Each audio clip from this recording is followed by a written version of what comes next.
আজ মহালয়া, পিতৃপক্ষের অবসান আর দেবী পক্ষের সূচনা। এই পুণ্য লগ্নে সকাল থেকেই তর্পণ করতে উপচে পড়া ভিড়। এই মুহূর্তে আপনারা দেখছেন নবদ্বীপের শ্রীবাস অঙ্গন ঘাটের ছবি। মহালয়ার দিনে তর্পণ করেন বহু মানুষ। পৌরাণিক মতে মুনি ঋষি মৃত পূর্বপুরুষদের তর্পণের মাধ্যমে জল দেওয়া হয়। বিশ্বাস করা হয় এই মহালয়ার দিনে মৃত পূর্বপুরুষদের আত্মা পৃথিবীর খুব কাছেই থাকে, তাই তাদের তৃপ্ত করতে, তৃষ্ণা নিবারণ করতে এই তর্পণের আয়োজন। রবিবার প্রত্যেক গঙ্গা বা বয়ে চলা নদীর ঘাটেই এই দৃশ্য দেখা গেছে।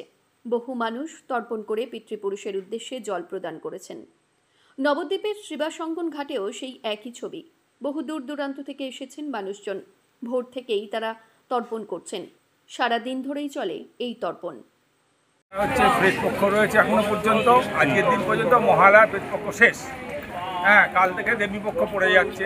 সেই জন্য এই ঘাটে সবাই, এই ঘাট কেন, রানীঘাট, শিবাসঙ্গ, দেয়ারাপাড়া ঘাটে এখানকার ব্রাহ্মণরা আসেন, বাইরে থেকে অনেক আসছেন সবাই তর্পণ করার জন্য, পিতৃপুরুষদের জল দেওয়ার জন্য। তারা তাদের শান্তিতে আমাদের শান্তি, তেনারা আশীর্বাদ করবেন আমাদের, যাতে আমরা ভালোভাবে থাকতে পারি। এই শক্তির আগমন, এটা আমাদের শুভ শক্তি আসছে।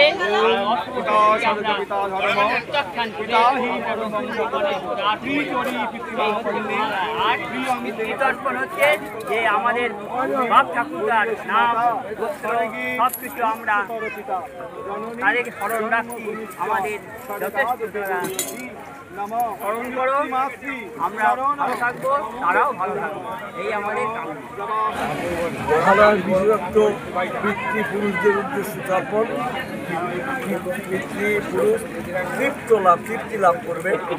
ঋণ তর্পণ করলে সারা বছর তারা অপেক্ষা করে থাকে।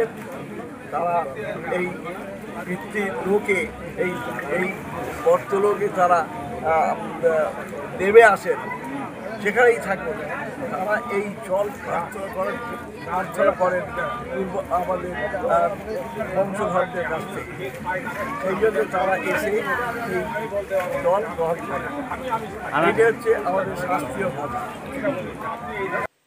তর্পণ চলাকালীন যাতে কোনো রকম অপ্রীতিকর ঘটনা না ঘটে, তার জন্য একদিকে যেমন বিশাল পুলিশ বাহিনী ছিল, ঠিক তেমনই বিপর্যয় মোকাবিলা টিমও সর্বদা সক্রিয় ছিল। সব মিলিয়ে কড়া নজরদারি ছিল চোখে পড়ার মতো।